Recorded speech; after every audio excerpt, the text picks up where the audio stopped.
Hi guys, welcome to my YouTube channel. My name is Emmy Petite and I am going to be doing a get to know me tag. This is my first YouTube video, so if you haven't already, go ahead and click the subscribe button below and also click on the bell notifications link so that you can always know when I upload a new video. Let's get into it. All right, so let's get into it. The first question is, what is your full name? So my full name is Emmanuel Junie Petite Frere. And the second question is, what does your name mean? So my first name, Emmanuel, actually means God with us. And I'll share the story with you guys. But my middle name, Junie, was actually supposed to be my real name. But what happened was my mom, when she was pregnant with me, she was working at I think it was a mental health care facility. And basically one of her patients had an episode and ended up kicking her in the stomach. And she had some bleeding and just, you know, when you're pregnant, that's pretty scary. So she went to her doctor after that episode happened. And they pretty much just told her like, hey, we just want to let you know that we don't see the chances of this child making it, and if they do, they will not be a normal child. They will have a lot of complications and not be a fully functioning human. So my mom, who is a praying woman, you know, woman of God, she went home and she was actually crying. You know, she was just really emotional about the whole thing. And my dad, who is also a man of God and he is a praying man, he's a pastor, and he kind of was just like, hey, like, what are you crying about? And she told him like what the doctors had told her. And he was like, well, you know, like, we need to have faith. You know, are you a woman of faith? And he kind of just encouraged her. And so that day she prayed to God and she said, you know, if this child makes it out alive and as well, I'm going to name her Emmanuel, which means God with us. So that's kind of the story behind my name. My dad chose the name Junie to be my full name, but when my mom made that promise to God, they decided that Junie would be my middle name. And so obviously I'm here and well. And so my full name is Emmanuel. My middle name is Junie, but a lot of people call me Emmy for short. If you had to change your first name, what would you change it to? Well, obviously I love the story behind my name. I think it's so wonderful. It's literally like my name is like a promise. I feel like it's God's promise to me. So I don't really think about changing my name often, but I think a name that I've always loved growing up was Tatiana. And it's also the name that like whenever I would go out and the guy would ask me like what my name is, and you know, I didn't want to tell him my real name, I would be like, my name's Tatiana. So that would be the name. Okay.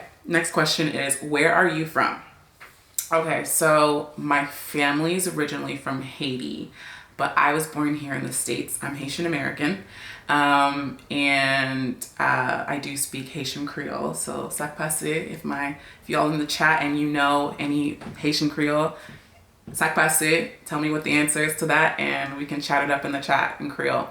So my family's from Haiti. I was born here. The next question is, where were you born? I was born in Coral Springs, Florida. Where are you currently living? I am living in South Florida. A lot of people will claim this area to be like the Miami, Fort Lauderdale area. I'm in the Fort Lauderdale area, but the Miami, Fort Lauderdale vicinity, that's where I'm living right now. Next question, are you in or have you gone to college? Yes. So I have gone to college. I went to the University of Miami for my undergraduate degree. And for undergraduate, I studied, well, I can tell you guys the whole story, but I was originally a pre-med student. I thought I wanted to be a doctor. I thought I wanted to be a doctor my whole life because of a situation that happened with my mom. My mom had an accident when I was 3 years old, and since then she has had nerve damage and has not been able to walk. And so through my experience of seeing her go through so much in the healthcare system, I just thought I wanted to be a doctor. But I think I realized that it wasn't that I wanted to be a doctor, just that I wanted to create some type of change because of the things that I saw growing up. And so in college, I did pre-med for 3 years, a long time. And My third year, I decided to shadow a doctor that I knew and made the decision that I didn't really want to be a doctor. And throughout my experience in undergrad, I knew I loved communications. I loved communications. I went to the comm school at least 6 times to try to change my major, but there were so many requirements in order to change your major at that time that, they were kind of like, listen, if you change it now, you're going to be here for like 6 years. So I never changed it and I stayed pre-med, but then my third year decided like, this isn't it. Like, this is not for me. I enjoyed a lot of my classes, but I just knew that that wasn't the direction that my life was going to go. I knew I loved communications. At the time I was blogging, I was doing all kinds of things, and I loved talking about politics. So I did have minors in public health and health sector management and decided to go ahead and switch my major to political science since I love talking about politics. And I was kind of like, if I was to dive into communications after my undergraduate degree, I would probably start writing for like a political forum or some sort. So went the poli-sci route and was able to graduate within 5 years, which would have been the same amount of time if I would have just switched my major all along to communications. All that to say, after graduating undergrad, I worked a year in the medical field and then went to grad school for communications and got my master's in broadcast journalism and multimedia journalism, where I was just able to experience like so many cool things, got to cover so many amazing stories, worked with the Special Olympics and traveled all around the world. Went to Africa, went to Uganda, and I went to Serbia, Dubai, Abu Dhabi, and Mongolia to create some short documentary films on some Special Olympics athletes, which was amazing. That was easily one of the best experiences of my life. I loved grad school. I was so passionate about it. So just quick piece of advice for you: go to school for what it is that you want to do, whatever it is that you're passionate about, what you love, because it is a completely different experience as opposed to going for what seems to be the right thing or what seems to be the safest route. Okay, next question. What do you do for a living? So with my communications background and with my love for all things media and social media, I work in social media. So I am a social media strategist.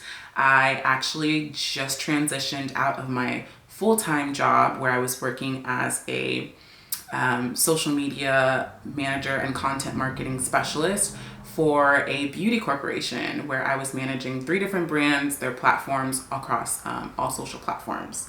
And now I actually run my own business, my own social media marketing agency called The House of Influence. And I just transitioned into working in it full time, as well as being a blogger and influencer. So I do a lot of like brand partnerships and just really sharing about my life here on social media. So you can find me on Instagram at Emmy Petite. And obviously here on YouTube, as well as Facebook and Twitter. So right now I just run my social media marketing agency, and I basically help clients and businesses, personal brands, build their influence online and grow their business. Next question.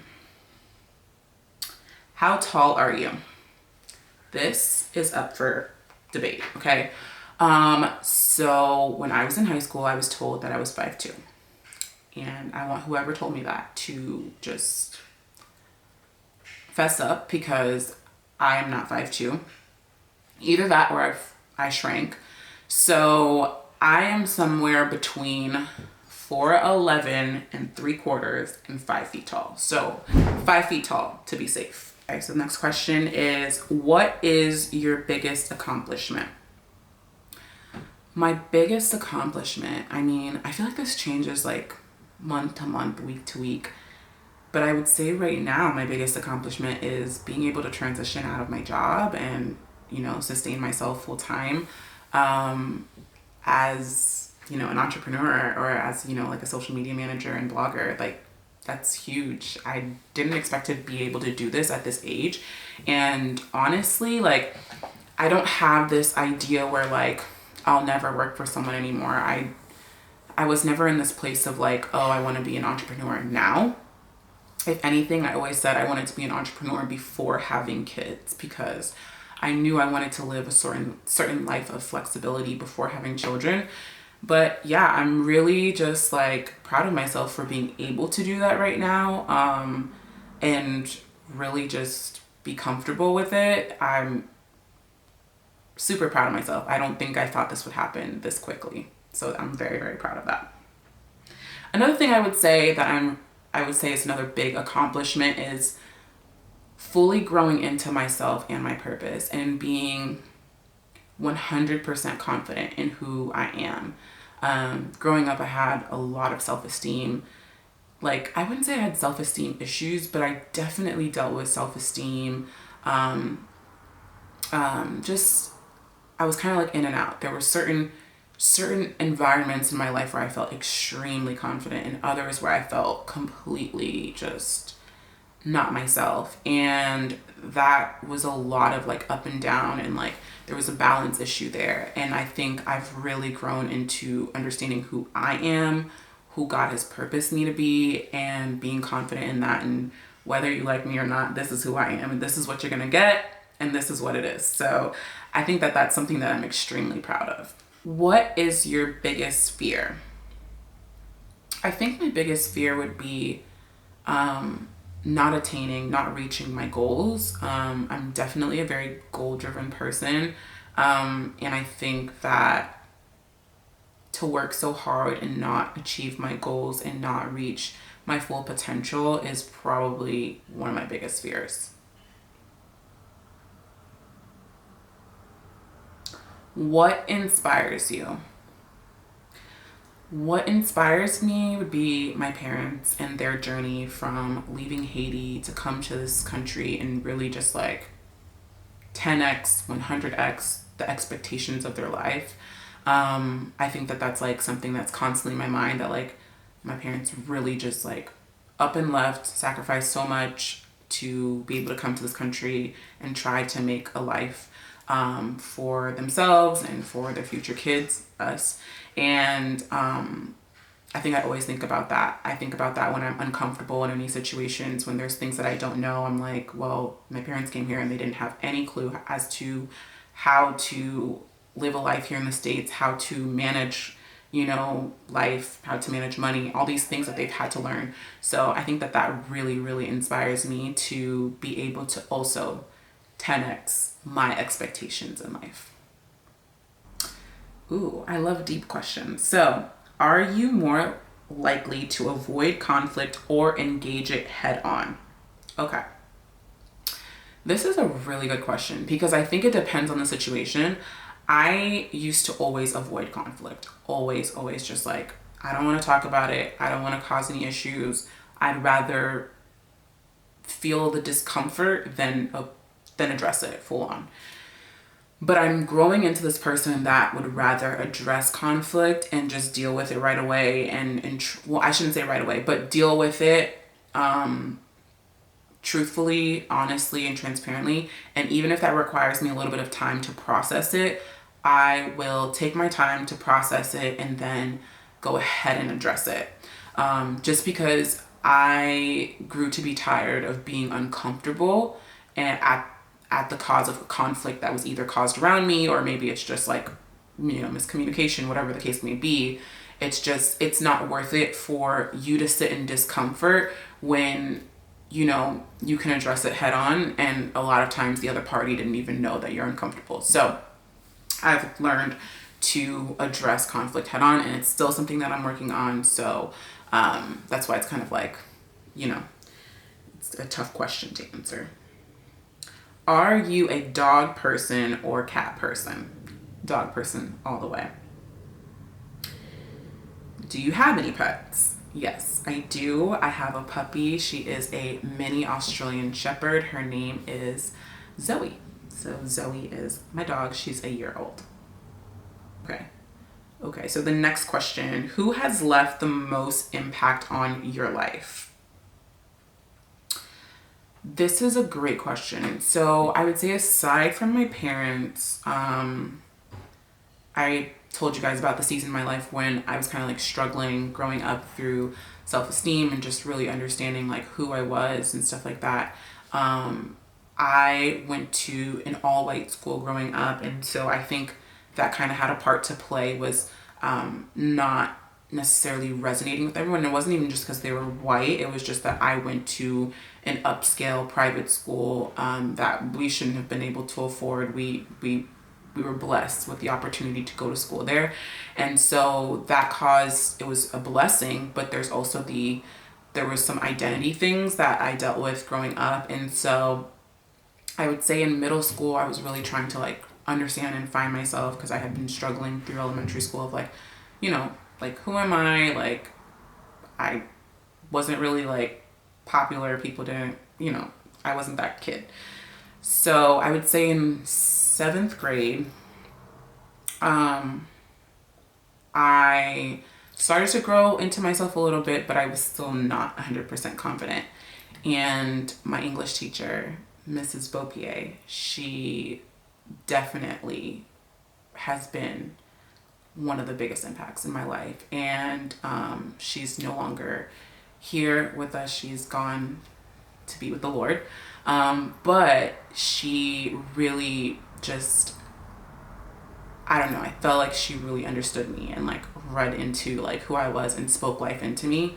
I'll never forget like the first time that she really just like sat me down and was like, hey, you have a gift and you need to own it. And she just kind of like pulled me aside after class. Like, she asked me to stay in the room and she talked to me, and I had presented, I guess it was like a haiku like poem book or whatever. And she was just like, you're super gifted, you're super talented, I want to tell you that. And, you know, I see the way that you move. And she was like, I want you to like live boldly, live confidently. And she really just spoke life into me that day. And I don't think I was ever the same after that conversation with her. And she just had that effect on people, and she just like prayed with me.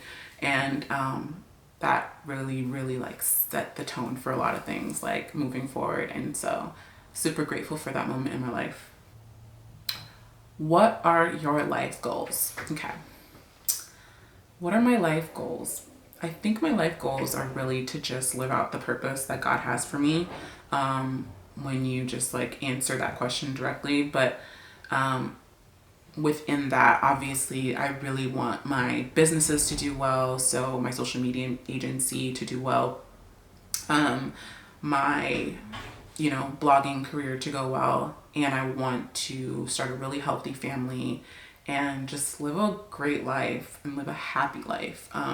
So I don't want to be someone who's just like busy just to be busy, but right now I feel like I'm busy because I'm working, I'm trying to build something up, but I want to get to the point where I'm really living my life, like really enjoying every moment and cherishing everyone in my life. I would say that is my life goal. That's my life goal. And then to give back the knowledge that I have to others in order for them to do the same.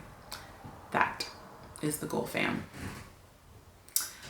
All right, guys, thank you so much for tuning in to my Get to Know Me tag. If you've enjoyed it, click the like button and don't forget to subscribe, and also click the bell notification link so that you can get notified when I post again. And if you're new here, why don't you go ahead and drop one comment about something that I should know about you. I would love to get to know you.